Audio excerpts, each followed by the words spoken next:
Hey everyone, welcome back to my channel. I asked you guys to send me all of your questions in terms of leaky gut or anything related to leaky gut, and I picked the most frequently asked ones to answer in this video for you guys.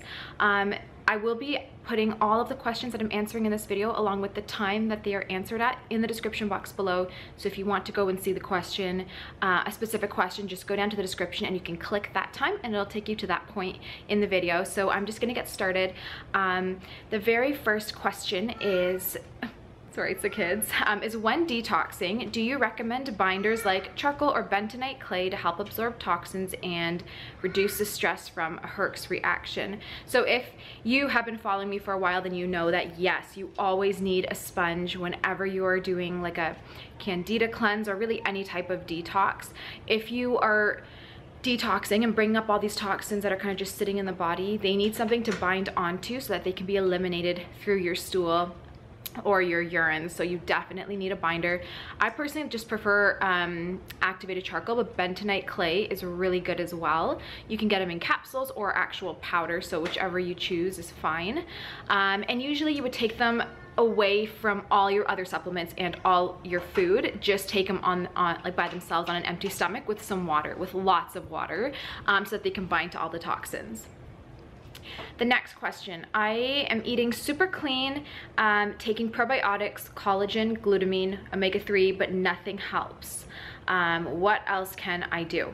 So if you are, okay, actually I'm gonna back up for a minute here. I have brought this up many times, but I'm assuming that I have a lot of new followers who haven't heard me say this, so I'm gonna say it again. When you just start realizing that you're sick and that you want to cure yourself or heal it yourself naturally, do not just go on Google and say, all right, I'm gonna start taking all these supplements and I'm healing my gut starting today, because that's not gonna work. If you have a bunch of issues, you first have to address the liver. You have to drain your liver to prepare your body to do a cleanse. You cannot just jump into healing your leaky gut because you still have candida, and you can't heal your gut if you still have candida. So after a liver cleanse, do a candida cleanse. After the candida cleanse, then take your L-glutamines and your bone broths and all the rest of it to try and heal your gut. You're not gonna be harming yourself by taking probiotics and bone broths and L-glutamines, you know, during the candida phase or anything. It's gonna nourish your body, but you're not gonna get the gut healing effects of it if you have candida in your gut, if you have, if your elimination pathways are blocked. So take one step at a time. You can't just wake up in the morning and say, I'm healing my gut today, and just take a bunch of supplements and think that's gonna do it, because it's not. It takes years, sorry the kids, it takes years if you count liver cleansing, candida cleansing, and then gut healing to actually completely be back to normal. And you have to think that if you were sick for so many years, or if it took you so many years to get to where you are now, to get as sick as you are now, or as fatigued as you are now, etc., you cannot expect to heal your gut in a couple months even. You need time. You can't just wake up in the morning and say, today I'm healing my gut, by next week I should be good. That's just not gonna happen. It takes time, it takes effort, and it takes consistency. So if you do L-glutamine for a couple days and then stop, then you just kind of ruin that progress in a way, because you need constant supply of these specific nutrients to rebuild up the gut lining. And if you're low on it, then your gut lining will kind of cease to start building back up, inflammation's gonna come again, and you're gonna be kind of back to square one. So consistency is important. Even with collagen, you can do collagen loading. Just don't expect results overnight. If you feel like nothing's helping, sit back and think of how many different phases have you done. Have you done a candida phase for at least 90 days and parasite cleansing? Have you done mold and heavy metal cleansing? Have you started before all of this even? Have you started with a deep liver kidney drainer? And then how long have you actually been on the leaky gut phase or whatever? So I just see this time and time again that people will go and say, oh, I you know, have acne, or I have PCOS or SIBO or something, I'm healing my gut today, and I've been for the past 2 weeks taking collagen, gelatin, L-glutamine, and there's no improvement, and you're just going about it all wrong. So like I said, you need to detox your liver, cleanse candida, parasites, mold, heavy metals, heal the gut. That's the right order. So if you're not getting any results, that's probably time to reassess. Okay, sorry. So the next question was, can I eat grains or gluten-free oatmeal while trying to heal leaky gut? And I get asked this all the time about grains. When you're officially on the gut healing phase of your journey, so you're done the candida, you're on the gut healing, I recommend avoiding all grains, legumes, and most nuts. Usually like walnuts I'm okay with, but that's about it. You want to just really lower your lectins and your carb consumption for the most part. So what happens is, in our intestines, we have these like little finger-like projections called microvilli. They secrete our disaccharidase enzymes to break down our carbs, especially the carbs that are in grains. So normally they're, they're long and they're not dull and they're able to secrete, but when you have leaky gut and a damaged gut lining, the microvilli are kind of blunted and dull and they are not able to secrete the enzymes. So I just recommend avoiding those foods. Otherwise they'll cause inflammation if you don't have the enzymes to break them down, if that makes sense. Once you're like done, usually the GAPS diet's amazing here. Lots of broths, lots of steamed vegetables, some fruit, things like that, some fermented foods.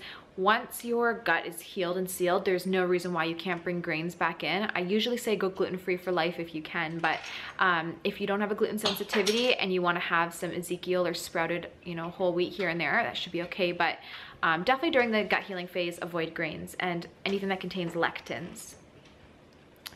So now someone else says, what are the proper steps in healing leaky gut? Cleanse the liver first, then candida, then the gut. So yes, if you have been following me, you would have heard me mention this before, but if you're new, then I'll just kind of recap. You always want to, before you start anything, you want to start with liver kidney drainage. You got to open up your elimination pathway so that all the toxins in your body can leave, so it'll reduce inflammation, and also prep your body for the candida cleanse, because as candida and parasites die off, they secrete toxins or release toxins that are really harming to the body if they don't have an exit. So liver kidney drainage is important to open up and create an exit for toxins to leave through our urine and our stool. Then you do a candida cleanse, I say 90 days to get all the full life cycle of the parasites. Then move on to the gut healing phase where you kind of transition into like a GAPS diet, or mostly paleo, but still lower sugar and things like that. And those are usually the 3 phases. After the gut's healed, you go on to the repopulation phase where you just flood your system with lots and lots of probiotics. If you can, do like 500 billion a day. Get some fermented foods in your diet and all that, and usually you're good to go. So those are my steps that I like to follow. Are carbs allowed on leaky gut when you have no candida? If you do not have candida, if you've done a candida cleansing phase already, yes, sweet potatoes, steamed vegetables, some fruit, those are all okay.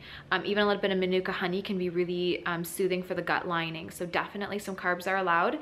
I do want to say before I move on to the next question, I get so many people telling me that they have gotten a stool test done or some test done from their doctors and they don't have like candida or yeast overgrowth.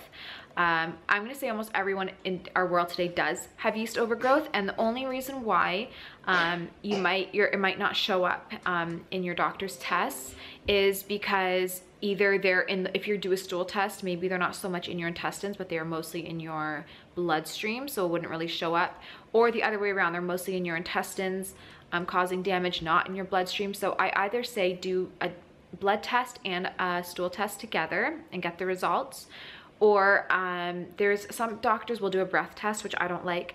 My favorite is just to go off of symptoms. Literally, I have a lot of articles on holisticspring.com. I'll leave it in the description box below. I list a bunch of the common symptoms that you would experience if you have yeast overgrowth or dysbiosis. If you have one or more on that list, I recommend doing a candida cleanse, even if you think you don't have candida. Just the fact that we have so many toxins, that we eat really bad food, that we're so stressed in our world today, it's usually a good chance you have candida overgrowth, especially if you've ever had antibiotics or anything, if you were born via C-section, things like that. So I would recommend doing a candida cleanse either way. Someone asked, I'm not really sure I understand the question, but it says carnivore diet to heal leaky gut.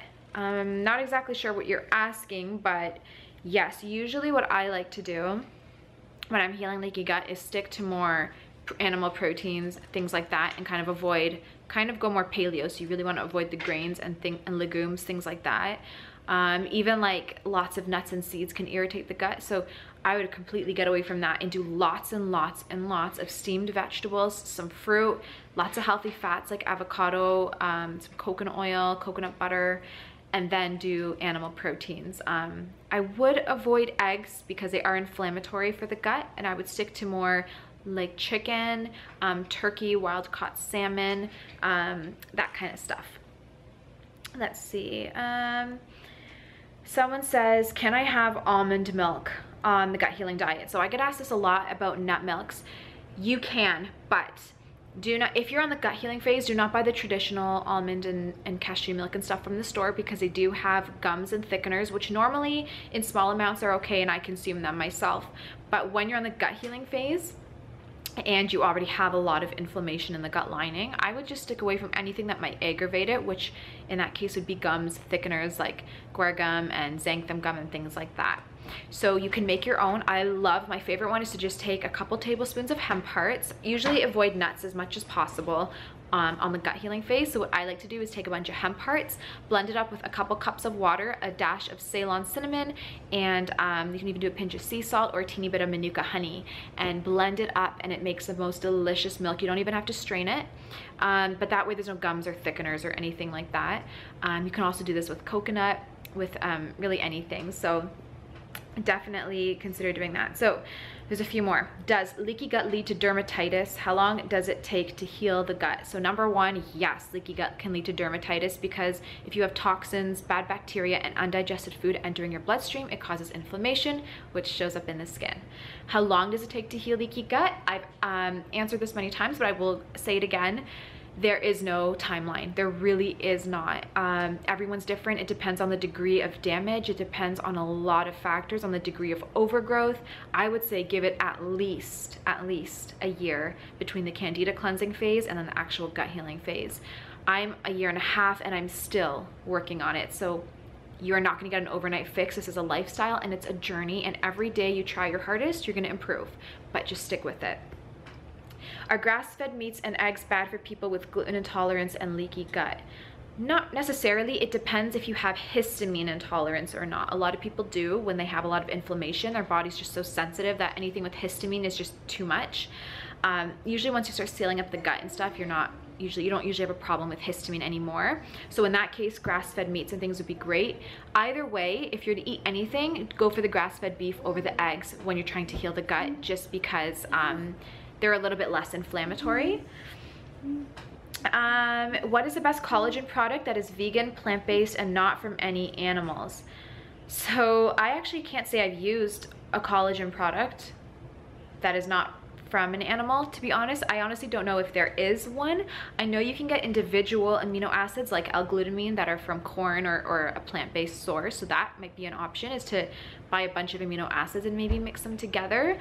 I know if you want a complete protein, spirulina and flax are two great options to give you that complete protein.